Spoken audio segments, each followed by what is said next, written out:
கர்த்தரை தெய்வமாக கொண்டோர் இதுவரையில் வெட்கப்பட்டதில்லை.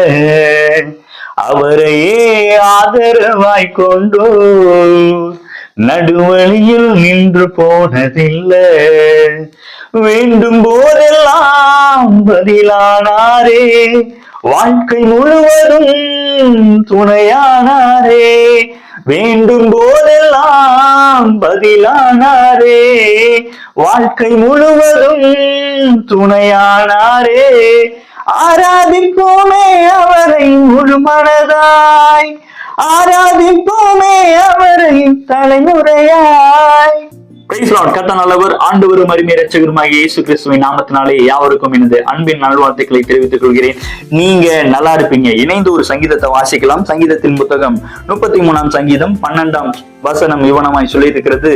கர்த்தரை தங்களுக்கு தெய்வமாக கொண்ட ஜாதியும் அவர் தமக்கு சொந்தமாய் தெரிந்து கொண்ட ஜனமும் பாக்கியம் உள்ளது.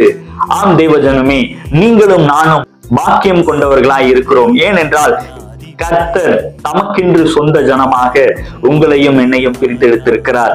அவரது ஜாதியாக, அவரது பிள்ளைகளாக ஆண்டவர் நம்மை தாயின் கருவில் உருவாகும் முன்னமே பிரித்தெடுத்திருக்கிறார், தெரிந்தெடுத்திருக்கிறார். ஏனென்றால் கர்த்தருக்கு உங்கள் மீதும் என் மீதும் ஒரு பெரிய நோக்கம் இருக்கு தேவ பிள்ளைகளே. அந்த நோக்கத்திலே நம்ம வாழும் பொழுது நிச்சயமாகவே நாம் சொல்ல முடியும், அவரது பிள்ளை என்பதிலே நாம் கர்வம் கொண்டவர்களாக ஒவ்வொரு நாளும் வாழ்வதிலே நம்ம உற்சாகம் உள்ளவர்களாக இருக்க வேண்டும். ஏனென்றால் கர்த்தர் அவருக்கென்று சொந்த ஜனமாக உங்களையும் என்னையும் தெரிந்தெடுத்திருக்கிறார். அந்த நல்ல தேவன் நம்மை விட்டு விலகாதவராய் நம்மோடு கூட இருந்து ஒவ்வொரு நாட்களிலும் நம்மை வழி நடத்துவது அதிக நிச்சயமாய் இருக்கிறது. அவருடைய வார்த்தையை நம்பி அவரது ஜனமாய் வாழலாம். கர்த்தர் பெரிய காரியங்களை செய்வாராக. Have a good day. Praise the Lord.